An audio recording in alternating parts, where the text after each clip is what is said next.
Olá, bom dia Brasil, bom dia Minas, bom dia para vocês que nos acompanham. Esta é mais uma produção do GEDAI, Grupo de Estudos e Divulgação da Astronomia, Cefet MG, Campus BH. Hoje são 20 de maio de 2017 e o nosso entrevistado de hoje é uma pessoa muito especial, muito querida e muito conhecida no meio científico. Não só pela produção dos seus equipamentos, mas também por estar ligado diretamente na área da ciência que mais cresce do mundo, que é a astronomia. E que, inclusive, tem até no próprio nome a palavra Riedel. Eu estou falando do professor Bernardo Riedel. Professor, bom dia. Bom dia. Em nome do GEDAI, eu agradeço por estar aqui nos recebendo. É sempre um prazer poder recebê-los. Professor, nós formulamos algumas perguntas aqui, Certo. Os alunos e os professores do Cefet formularam algumas perguntas e, dentre tantas que apareceram, nós selecionamos algumas. E uma primeira pergunta para o senhor seria: quem é o Bernardo Riedel? Quem é o professor Bernardo Riedel? Nos conte um pouco sobre a sua história, sobre a sua trajetória, onde nasceu, como cresceu, como formou, como começou essa paixão pela astronomia. Bom, é o seguinte, eu nasci em Belo Horizonte, meus pais vieram da Europa, os pais eram judeus europeus, da Polônia e da Alemanha, que vieram para o Brasil um pouco antes da guerra, porque se ali tivessem permanecido, teriam sucumbido também, como o restante da nossa família.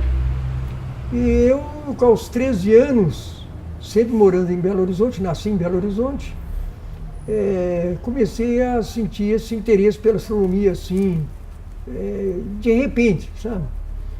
Havia um rádio técnico de Santa Teresa, que eu levei um rádio, gostava de, naquele tempo ainda, no passado, tem uns 76 anos, foi em 1953, eu gostava muito de ouvir música clássica e tudo, no rádio, e no rádio nessa época eu tocava música clássica, né?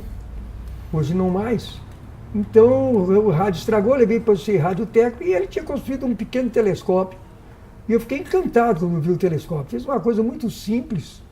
E ele mesmo construiu os espelhos, eu perguntei como é que ele fez isso, que ele começou a me orientar e eu resolvi fazer eu mesmo um telescópio. Então aos 13 anos de idade consegui fazer um telescópio muito sumário, tubo de papelão enrolado, cartolina enrolada. Fiz um telescópio muito simples, as oculares eu tirei de uma máquina fotográfica, aquelas máquinas de caixote. Tinha ganho uma, então desmontei a máquina, fiz as oculares e observei pela primeira vez, em 1953, Júpiter com os satélites e a Lua com as crateras dela. Isso acendeu na minha cabeça, foi impressionante como é que tem um universo diante de nós. E eu comecei então a estudar astronomia nessa idade. Legal. Professor, uma vez escutei do senhor uma história muito interessante sobre a construção do Observatório da Serra da Piedade, que inclusive para nós mineiros é uma referência, né? Exato. Com certeza, muitos aqui desconhecem dessa história. O senhor poderia contar para nós como foi a construção, a obtenção dos equipamentos lá da Serra da Piedade? Bom, não foi nada fácil. Acontece o seguinte, como eu fui continuando nessa entidade, na astronomia, estava se formando em Belo Horizonte um pequeno grupo de astronomia, foi o Centro de Estudos Astronômicos César Latte, Minas Gerais, fundado pelo casal Vicrota, que já faleceram ambos. E aí esse casal resolveram fazer um programa de astronomia na antiga Rádio Mineira, que não mais existe, Os Mistérios do Firmamento. Eu vi o programa, passei a ouvir o programa e eles fundaram essa entidade. Eu participei então dos primeiros associados dessa entidade e fui ali durante muitos anos com eles. Posteriormente eu vim a ser o presidente dessa entidade, em 1970, e um dos objetivos dela, desse hoje chamado CEAMIG, Centro de Estudos Astronômicos de Minas Gerais, era a construção de um observatório aqui em Belo Horizonte, Minas Gerais e Belo Horizonte. Não havia no Brasil, não havia em Minas Gerais um grande observatório. Então nós batalhamos muito e o Vicrota, mais uma vez, havia conseguido uma verba do então governador Israel Pinheiro para construir um observatório. Ele era amigo desse governador na época, e por acaso o Brasil tinha um crédito com a Alemanha Oriental, um crédito de café, e a Alemanha então se ofereceu para enviar equipamentos para o Brasil em troca desse crédito de café. E um dos equipamentos que vieram foram esses telescópios colocados na Serra da Piedade. Aí o Israel Pinheiro, como era de Caeté, conseguiu dinheiro, né, e para construir na Serra da Piedade, que é município de Caeté, o observatório deu todo o dinheiro para construir o prédio, melhorar a estrada, e os telescópios vieram, mas não vieram para o grupo de amadores, veio para uma organização, uma instituição oficial, que foi a própria UFMG. Então a UFMG recebeu esses telescópios, 2 telescópios alemães muito bons, e eles foram então implantados nos prédios construídos com dinheiro do Estado pelo Israel Pinheiro, a pedido do Dr. Vicrota, Henrique Vicrota. E esse observatório foi inaugurado em 1972. E posteriormente, eu não trabalhava lá, eu já era professor no UFMG desde 1970, estava em outra área. Então, em 1978, o observatório estava sem ninguém operando ele, ficou meio abandonado. Veio um astrofísico espanhol, o professor Teodoro Vives, contratado para ser o diretor do observatório, e ele me convidou para fazer parte da equipe, porque eu já trabalhava com os telescópios. Ainda não tinha uma empresa, mas trabalhava com telescópios, gostava de fazer, já tinha feito dezenas deles, e havia necessidade de alguém que entendesse um pouco da parte de ótica e mecânica. E a única pessoa dentro da UFMG que eles encontraram foi eu. Eu aceitei, então fui para o departamento de física para ficar à disposição do Observatório da Serra da Piedade. E fiquei lá até 2000, quando eu me aposentei. O professor Vives depois retornou para a Espanha, e o observatório teve outros responsáveis que seguiram a sua operacionalização. Então eu fiquei esse período todo no observatório, que serviu muito bem a astronomia brasileira. Uhum, com certeza. Professor, ainda pegando um pouco o gancho dessa pergunta, nós temos aqui um dos alunos, o Reis, ele formulou uma pergunta para o senhor aqui também. Certo. Durante todo esse tempo em que o senhor participou, durante essa trajetória astronômica, o senhor participou de alguns grupos. Exato. Né, maioria amador. Exato. Ele pergunta aqui para o senhor, como o senhor viu muitos grupos nascerem e morrerem também, né? Ele pergunta ao senhor qual a importância e contribuição que os grupos amadores de astronomia trazem para a divulgação dessa ciência. Olha, a importância é máxima, porque o amador trabalha por amor à arte. Ele não pede dinheiro, ele não pede nada em troca que não seja poder fazer astronomia, divulgar astronomia de forma despretensiosa. E nós temos aqui em Belo Horizonte o Centro de Estudos de Astronomia em Minas Gerais, que é o grupo desde aquela época, criado pelo Vicrota em 1954, em que eu participei desde o início dessa entidade e depois me tornei o seu presidente durante 12 anos. Então, a importância desses grupos é muito grande, porque eles levam o conhecimento para o povo, eles dinamizam o conhecimento, eles trazem um tipo de um hobby, vamos dizer assim, cultural, educativo, de alto nível, de forma que é importantíssimo esses grupos de astronomia amadores que existem aí no Brasil, em especial aqui em Minas Gerais, o nosso CEAMIC. Professor, aproveitando que o senhor viveu e vive essa história toda da astronomia no Brasil, o senhor acha que os melhores anos da astronomia brasileira já aconteceram ou eles ainda estão por vir? Olha só, estão sempre acontecendo, apesar de todas as dificuldades de fazer esse tipo de ciência, fazer ciência no Brasil. Eu acho que foi muito importante para a astronomia de Minas Gerais a vinda do Observatório da Serra da Piedade em 1972. Isso foi realmente muito importante. Depois houve um momento muito bom na astronomia brasileira, com a criação do Laboratório Nacional de Astrofísica, em Brasópolis, no sul de Minas, com sede em Itajubá, com o maior telescópio que nós temos no Brasil até hoje, com 1,60 m de diâmetro, destinado exclusivamente à pesquisa profissional, né? Então esse foi um outro momento muito importante, com esse telescópio de 1,60 m e esse observatório de montanha igual da Piedade. E outro importante momento que a astronomia brasileira está vivendo é o Brasil participando de diversos observatórios de grande porte no mundo, né? Especialmente aí com o pessoal aqui os europeus, os americanos, de observatórios com diâmetro muito grande, 4 metros, porque hoje os telescópios tipo da Piedade, com 60 centímetros, são pouco utilizados na astronomia profissional. Hoje eles pedem telescópios grandes, 1,60 m, 2,40 m, 4 metros, 8 metros, 10 metros. Não está tendo um limite mais na dimensão dos telescópios. O avanço tecnológico tem permitido a construção de instrumentos cada vez maiores. De forma que o Brasil teve momentos muito importantes, né, muito bons, né, que permitiu o desenvolvimento de uma astronomia séria. E no momento nós temos os dois lados, né? O lado profissional, tem gente muito boa, né, no lado profissional, e o lado amador. Nós temos também um momento muito importante, que é o próprio pessoal do CEAMIG, são amadores que estão fazendo um trabalho de profissional de alto nível.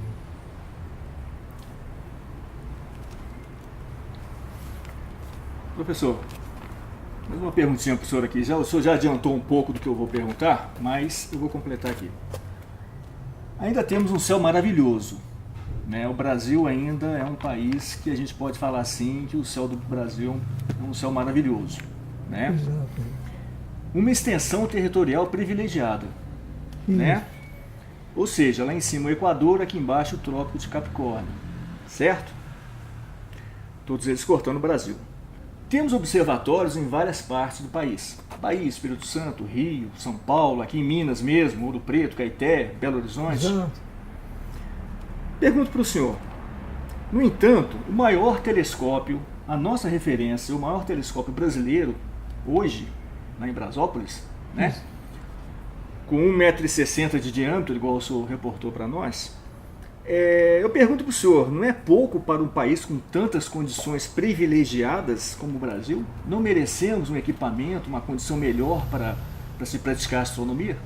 Realmente, o maior telescópio brasileiro é 1,60 m. O Brasil, apesar da sua extensão territorial enorme, como o país o Brasil não tem locais muito bons para se instalar grandes observatórios. Grandes observatórios têm custo elevado, uma observação de uma noite lá tem custo muito elevado, então o ideal é que eles sejam instalados em locais privilegiados, que o mundo todo está fazendo isso, já que a Europa também não tem locais bons de se instalar observatórios. O pessoal está indo para o Chile, nos Andes chilenos, onde estão implantando observatórios ali de grande porte, alguns dos quais o Brasil tem participado, né, com um pequeno percentual. Então, realmente, no mundo todo agora, eles estão atrás de locais ideais e vários países estão trabalhando, montando esses observatórios. Por exemplo, os americanos montaram 2 telescópios de 10 metros cada um na cratera de um vulcão extinto no Havaí, a 4.200 metros de altitude. Então eles estão fazendo isso, instalando em locais ermos, né, distantes da luz, que está cada vez mais intensa, a poluição atmosférica e luminosa, e o Brasil está de leve num desses observatórios aí também.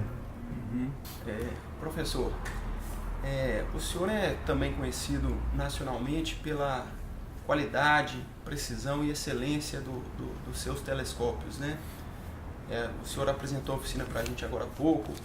Eu diria que até um telescópio artesanal, né, consegue uma precisão ali na curvatura do espelho, da ordem de lambda, né, que seria o comprimento de onda da luz. Exato. Eu gostaria que o senhor falasse um pouco como que o senhor conseguiu chegar nesse nível de excelência, né? O que o senhor estudou, o que teve ali de experimentação. Eu imagino que não deva ter sido algo fácil você chegar no nível, né, dos telescópios, na excelência, na qualidade dos telescópios. Queria que você contasse um pouquinho dessa história, de como foi esse processo de você chegar nesse ponto. Certo. Bom, realmente, quando eu comecei a fabricar os primeiros telescópios, muito jovem ainda, com 13 anos, né, eu não tinha assim, um conhecimento profundo da qualidade óptica que se torna necessário para que você tenha uma boa imagem na observação. Mas eu sempre fui muito curioso e sempre fui muito estudioso. Eu mergulhei nas bibliotecas e em busca de conhecimento, né? Conhecimento. E depois assinei revistas americanas, muito jovem ainda, assinei revistas americanas de astronomia, e lá eu fui tomando conhecimento dos observatórios, tomando conhecimento de livros que eu passei a trazer de fora, em inglês, e assim eu fui aperfeiçoando na base da tentativa e erro. Nunca tive um mestre, sempre fui só, muito solitário nesse trabalho, né? Então eu ficava pelas madrugadas afora, semanas a fio, sábados, domingos, estudando e tentando fazer instrumentos cada vez melhores. E devagar eu fui conseguindo esse intento, não foi fácil. Foram muitos e muitos anos até que eu atingi esse nível que eu considero razoável, que poderia melhorar ainda mais se eu tivesse instalações melhores. Mas eu acredito que para a finalidade a que se destina, os telescópios estão com a óptica e a mecânica de boa qualidade. Professor, vamos falar um pouco dessas maravilhas que o senhor constrói aqui na sua oficina, tá? Hoje, atualmente, o senhor fabrica telescópios, lentes e agora também cúpulas. Exato. Né? Nos conte um pouco sobre a construção desses equipamentos, principalmente as cúpulas. Quantas já foram construídas, onde foram instaladas? Bom, é o seguinte, eu realmente fiquei muito interessado com essa parte de cúpula quando eu acompanhei o já falecido Ernesto Heisenhofer, ainda muito jovem, que ele montou um pequeno observatório, um Capa-Cruz, na floresta. Ele mesmo era um engenheiro muito habilidoso, trabalhava na Belgo Mineira, e por acaso eu morava perto dele, na Vila do Contorno, na floresta. Ele morava na rua Pouso Alegre, e ele também gostava de astronomia e fabricava um telescópio uma vez ou outra, só para uso dele. E ele então resolveu montar um observatório que ele abriu para público. Lá, inclusive, nesse observatório que nós começamos a conspirar para criar um observatório em Minas Gerais, que acabou virando o Observatório da Serra da Piedade. Eu me lembro que a gente fazia reuniões lá, e um ponto de encontro com esse senhor, e eu achei muito interessante a construção das cúpulas. Quando o Observatório da Serra da Piedade veio, em 1972, e os alemães trouxeram as cúpulas da Alemanha, eu fiquei muito interessado em ver aquelas cúpulas, achei muito interessante, cúpulas muito bem feitas, de madeira, revestida de metal. Então, acompanhei aquilo de perto. Foi quando eu tentei construir uma cúpula de fibra de vidro. Já há mais de 25 anos atrás, cheguei a construir uma cúpula de fibra de vidro pequena, achei muito trabalhoso. Quando então eu também fui... estava sendo construído um prédio do Colégio Santo Agostinho, e o diretor, por acaso, lá do colégio, eu de vez em quando dava umas aulas lá de biologia, de astronomia também, apareceu aquela ideia de se construir um observatório num prédio. Nós levamos aquela ideia para o colégio achou aquilo meio absurdo, eu vou fazer um observatório no alto de um prédio na cidade, isso é impossível. Não, eu falei, não, vai ser uma coisa interessante e única para o colégio. Aí o colégio topou e eu consegui essa cúpula, foi a primeira de uma série que eu fiz, né? Uma cúpula com 3,80 metros de diâmetro, uma cúpula muito interessante, deu muita mão de obra, e instalamos essa cúpula ali. A partir daí comecei a estudar com mais detalhe cúpulas, comecei a observar, peguei livros com publicação de construção de cúpulas dos grandes observatórios americanos, do Monte Palomar, do Observatório Monte Wilson, com 2,54 metros, com uma cúpula também muito interessante. E fiquei vendo revistas com os americanos, são muito criativos, né? Os americanos construindo cúpula, de forma que eu acumulei uma literatura muito grande de cúpula. Aí fui chamado para montar um observatório em Conselheiro Lafayette. Montei no Colégio Nossa Senhora Nazaré um observatório completo com uma cúpula de 4 metros, já mais avançada.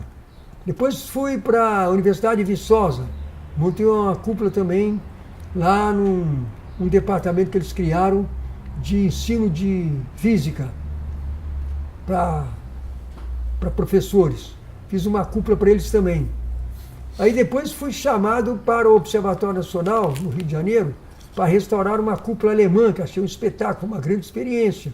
Uma cúpula enorme, com 8 metros de diâmetro, num refrator que eles têm lá, de 32 centímetros, fabricado na Alemanha, e restaurei essa cúpula. Pois também eu já mexia lá também em Ouro Preto, lá tem um observatório muito antigo, o mais antigo de Minas Gerais, construído por volta de 1912, com 2 cúpulas. Eu trabalhei na restauração do telescópio, o refrator, Gustav Heidt, alemão, e um telescópio menor francês, do Vion, da mesma marca daquele lá que vocês... Não, Mailhat, desculpa, não é Vion, eles têm um telescópio Vion lá também, mas esse era um refrator Mailhat, também fabricado na França, e eu trabalhei na restauração das 2 cúpulas, construídas ali no princípio do século. E aí fui em frente, depois fui chamado para montar um observatório na Fundação Universidade de Itaúna, depois montei 2 observatórios, um em Bambuí, montamos um em Bambuí, no Instituto Federal de Minas Gerais, já uma cúpula já mais avançada, toda motorizada, essa na Universidade de Itaúna, e montamos uma outra enorme, com 4 metros enorme, sim, para mim, 4,30 metros em Araraquara, um observatório que um professor montou lá. Montamos uma também, um observatório com uma pessoa nos chamou para montar em São Paulo, deu o nome de Observatório Longa Vista, particular também. Fizemos uma outra cúpula para ele de 4 metros. Fomos fazendo uma sequência de cúpulas, depois variamos um pouquinho para pessoas que não queriam cúpulas. Fizemos um piso num prédio, um piso escamoteável, com elevador, que levantava o telescópio, colocava ele em posição ali para a pessoa observar. Montamos um desse tipo lá no Piauí, em Teresina, né? A pessoa também engenheira ajudou muito. Um elevador que sobe, posiciona o telescópio, quando ele não quer mais observar, aperta um botão, o elevador desce, fecha a trapeira ali, não tem cúpula nenhuma, só um elevador, ficou também muito interessante. No norte de Minas também fizemos um telescópio muito grande, colocou num sistema como esse. Fiz mais algumas cúpulas também em separado, cúpulas menores, restauramos outras mais, né? Então eu fiquei assim, bem por dentro de construção de cúpulas também. É uma tecnologia sofisticada, complicada, porque a cúpula tem que ficar firme, ancorada no local, não pode vazar, né? Não pode entrar água, não pode entrar vento, mas tem que ter uma trapeira que abre e fecha, né? Para poder proteger o instrumento, também quando ele quer observar. Então nós apanhamos muito nessa tecnologia de cúpula, falo a verdade. Mas conseguimos fazer aí uma boa quantidade delas que deu certo, sabe? E foi muito bom que criou-se um ambiente astronômico no entorno, né? Uma cúpula com observatório sempre atrai pessoas e as pessoas fazem trabalhos muito bonitos lá. Uhum. Pois é, para vocês que nos acompanham aqui, como vocês podem observar, nós estamos aqui na oficina do professor Bernardo Riedl. Professor, esses telescópios aqui, inclusive alguns aqui nos fundos, né? Aqui no fundo aqui, hoje o senhor produz que tipo de telescópio aqui? Bom, na verdade é o seguinte, eu fiz uma tentativa de fabricar vários tipos de telescópios, inclusive o Max Utop, um telescópio mais sofisticado, Schmidt-Cassegrain, telescópios gregorianos, fabricar o Cassegrainiano clássico, tem um Cassegrainiano clássico de 260 mm que eu fiz. Mas hoje, dada a dificuldade de se produzir coisas complicadas no Brasil, eu fechei questão em torno do telescópio newtoniano, que é um telescópio mais simples e que a gente então pode caprichar na ótica dele para ficar um bom telescópio. E como se destina telescópio para amadores, eles estão muito robustos, não dão problema nenhum, né? Então esse tipo de telescópio que a gente tem fabricado aí. O trabalho é semi-artesanal, né? Tem uma parte industrial que não tem como escapar, mas a produção muito industrial, muito artesanal ainda, e a nossa produção ainda é a pequena escala. Gostaríamos de aumentar, sabe, a produção Mas para isso há necessidade de investimento, né? Criar uma estrutura mais enxuta, uma estrutura mais industrial, para sair assim só do, vamos dizer assim, um semi-amadorismo. Né? São telescópios realmente muito bons, porém gostaria que eles continuassem bons, mas fabricando em quantidade maior. Porque há uma demanda, eu sou muito procurado, mas infelizmente ainda não tem uma estrutura industrial que permita fazer o atendimento assim em séries. Né?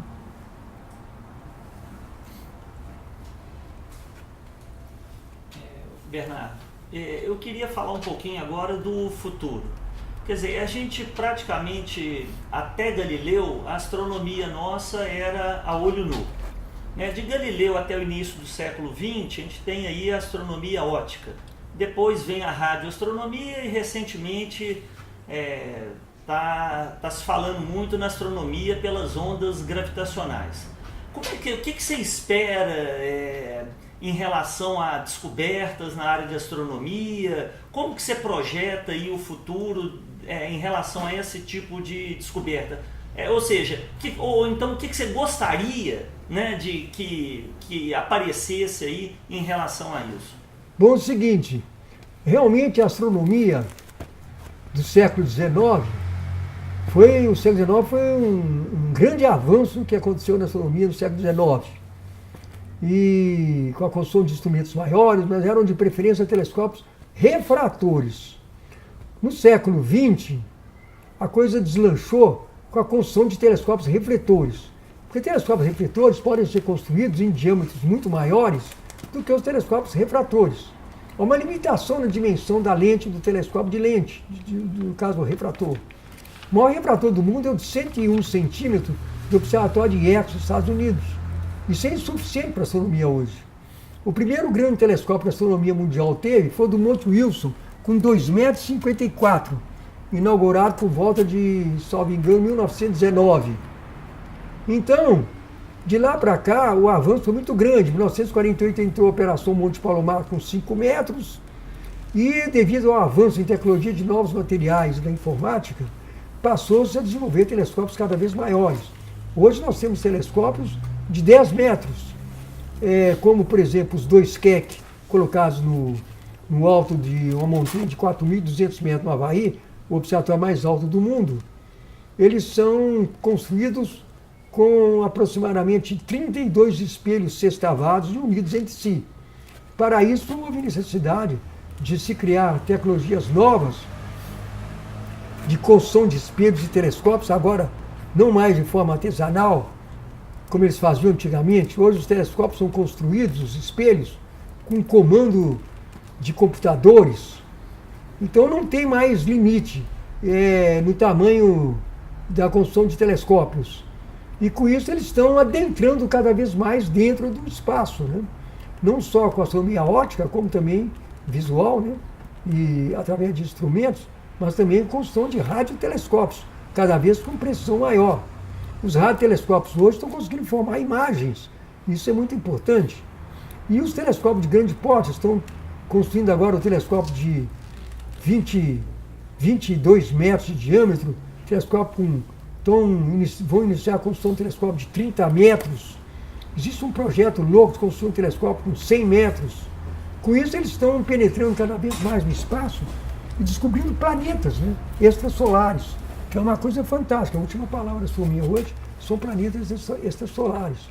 E tem gente no mundo inteiro trabalhando com isso aí. Isso é muito importante. Esse avanço da astronomia agora não tem mais limite, vai em frente cada vez mais e mais, viu? Pois é, professor, aproveitando essa oportunidade aí que o senhor está nos dando, e aproveitando também essa resposta do senhor, nós temos aqui mais de 3.400, quase 3.500 planetas, exoplanetas, né, já descobertos por aí afora, né? Todos os seus descobridores falam, parece a Terra. Nós descobrimos um planeta possivelmente igual à Terra, que pode habitar, que pode abrigar a vida nesse planeta. Bom, pergunto para o senhor, a sua opinião, existe esse planeta nesse infinito tão maravilhoso? Bom, é o seguinte, na realidade os telescópios ainda estão conseguindo e por processos também indiretos, né, detectar planetas girando em volta de estrelas. Mas, por enquanto, a maior parte desses planetas que estou observando ou são de grande massa, tamanho de Júpiter, ou fração de Júpiter, menores que Júpiter, o tamanho de Saturno. São planetas de grandes dimensões, mas agora estão conseguindo detectar também planetas do tamanho da Terra. Porém, o grande problema é que esses planetas não estão, o que a gente chama, na zona habitável. Seria uma região em que ele não só ou está muito perto da estrela, muito quente, ou muito distante, muito frio, tem uma região em que ele poderia abrigar uma temperatura em que a água poderia existir nos 3 estados, como na Terra.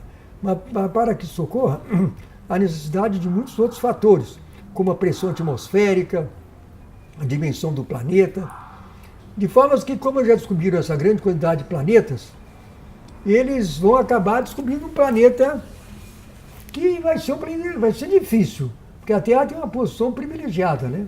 Não está nem tão longe do Sol, nem tão perto, ela também não é nem tão grande, nem tão pequena, ela caminhou para ter uma vida, tudo favorável à criação da vida.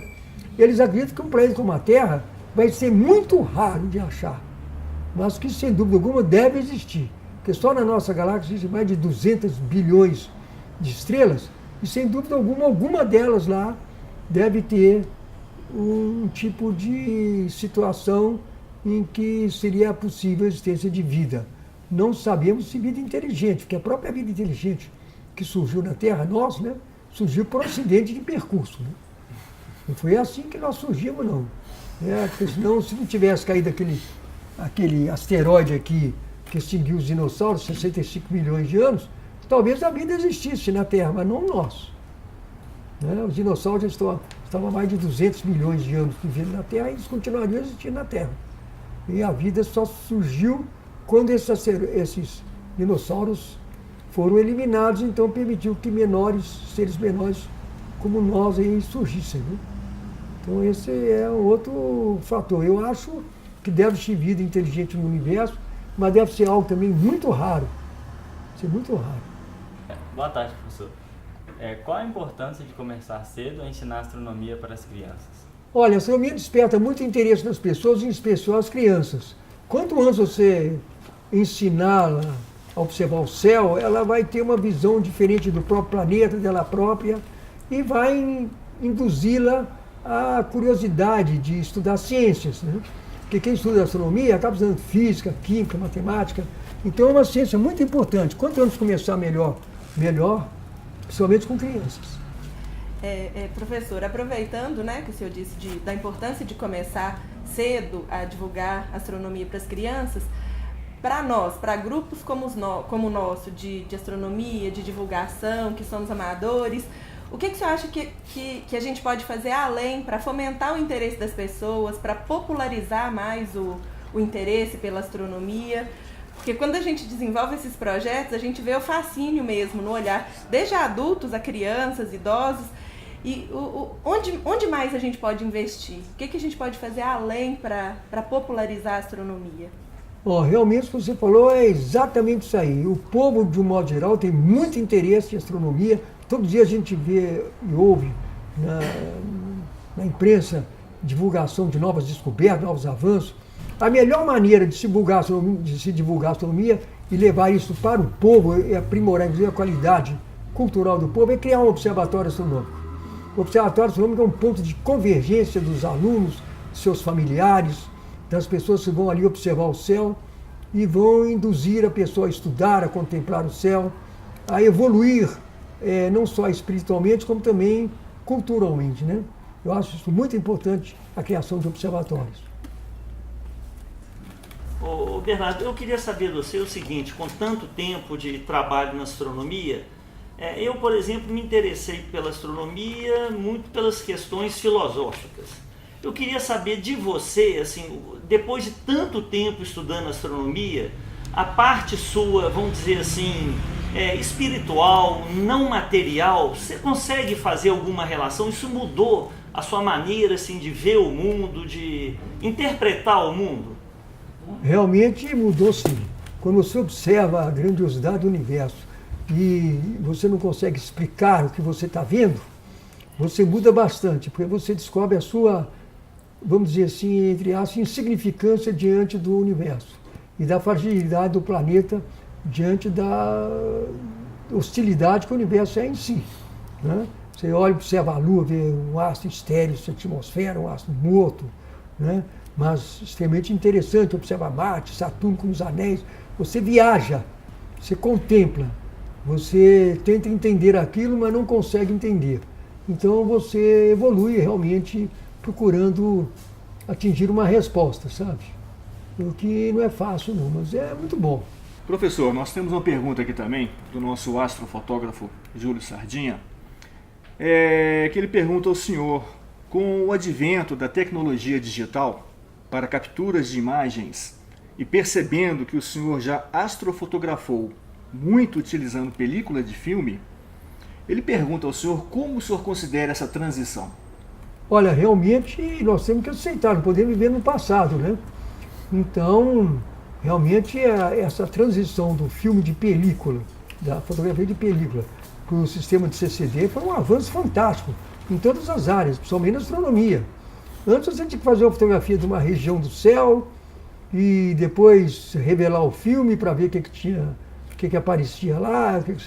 Agora não, você pega uma imagem imediata, grava ali na memória do equipamento do computador, essa imagem você pode despachar para o mundo inteiro naquele exato momento, de forma que esse avanço tecnológico é algo fantástico e que permitiu esse avanço também muito grande na astronomia.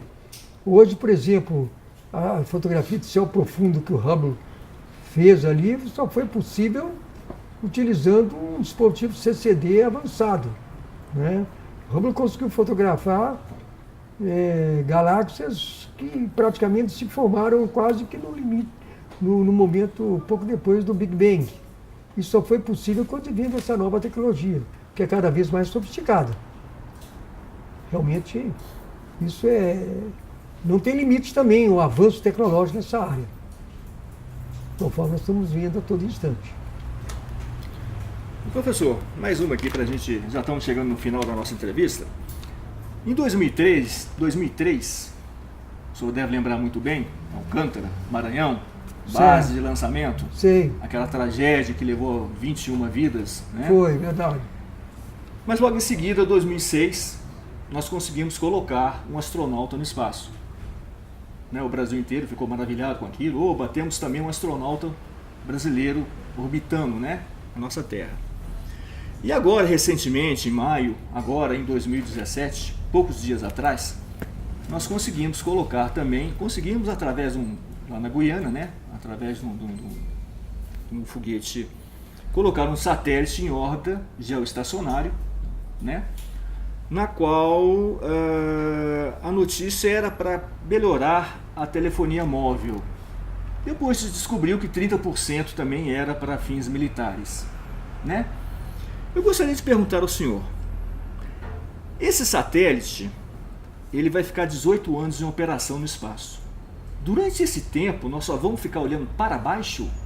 Nós não teremos oportunidade de aproveitar esse satélite, de olhar para o espaço? É o seguinte, vamos ver alguns detalhes com relação ao astronauta brasileiro que foi para o espaço. Ele viajou com um foguete russo, que não teve tecnologia nenhuma.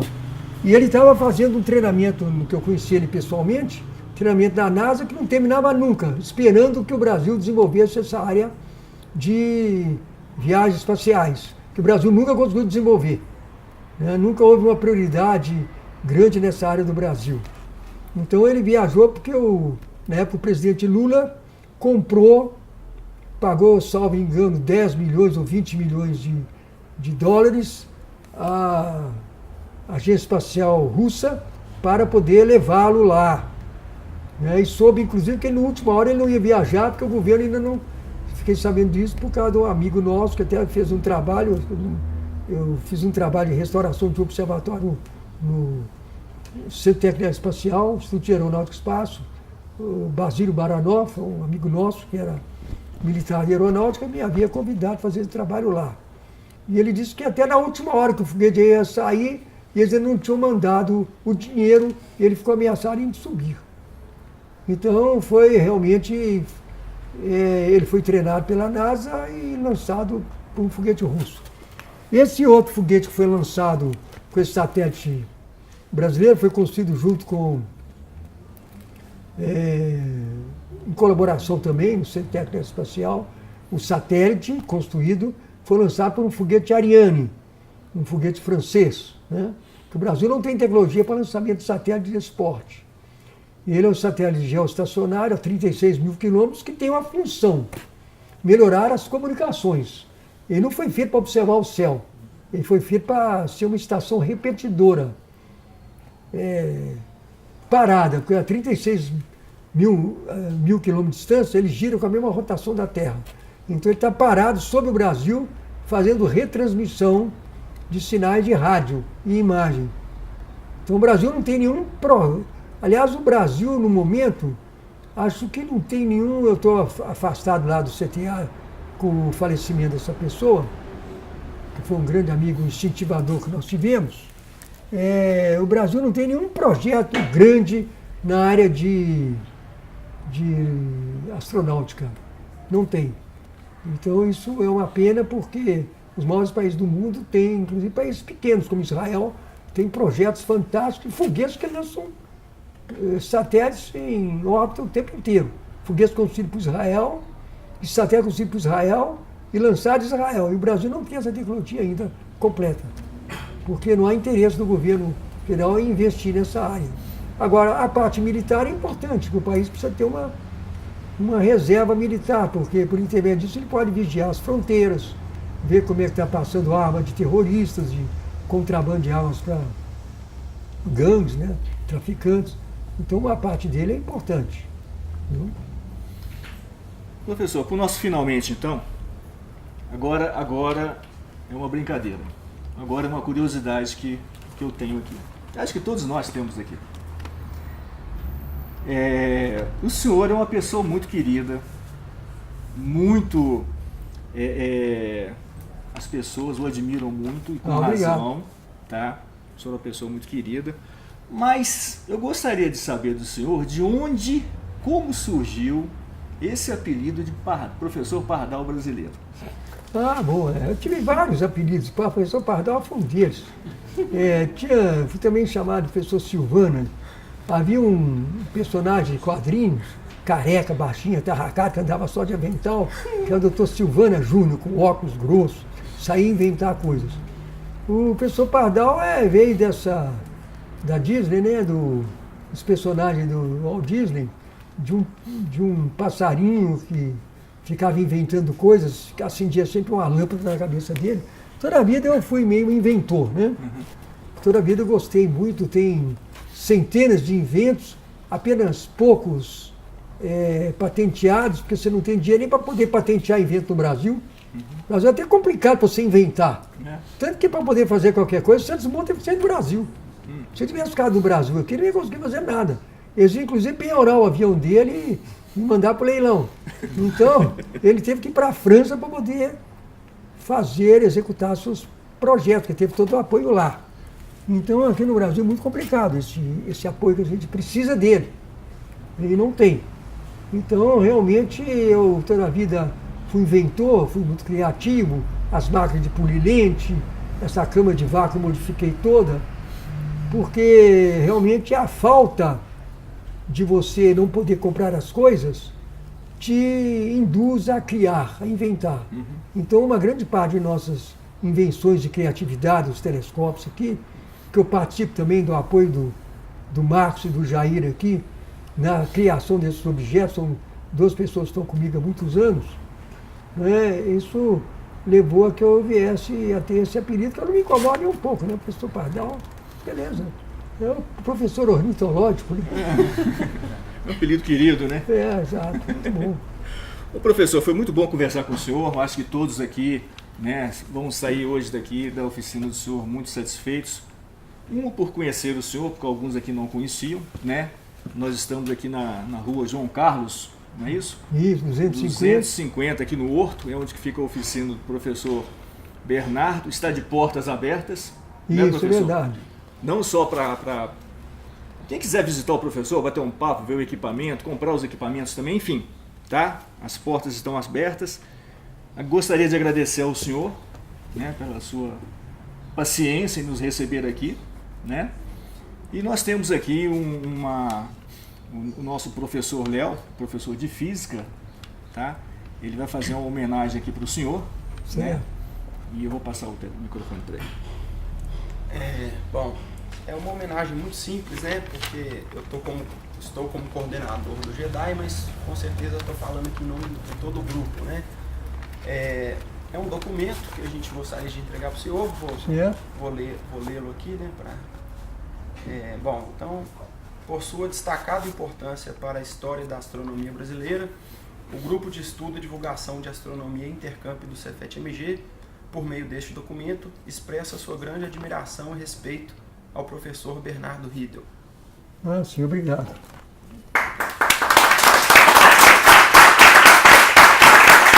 Obrigado.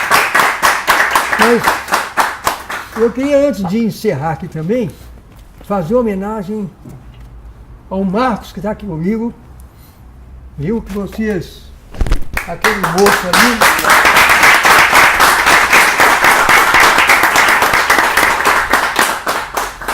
O Marcos está comigo há 17 anos, ele junto com o Jair ali também.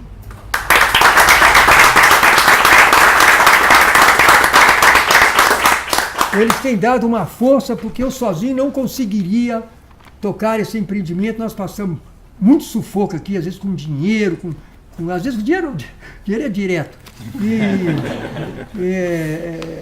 Criar as coisas, as dificuldades de ter as peças, acabamos criando uma fundição.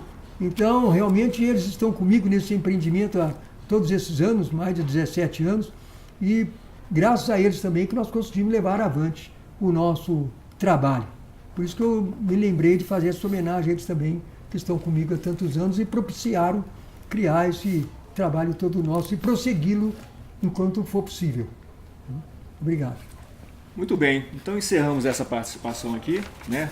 Lembrando que essa é mais uma produção do JEDAI, Grupo de Estudos e Divulgação Astronômica, Intercamp Cefet MG Campus BH. Para vocês que nos acompanharam, uma boa tarde e até a próxima vez.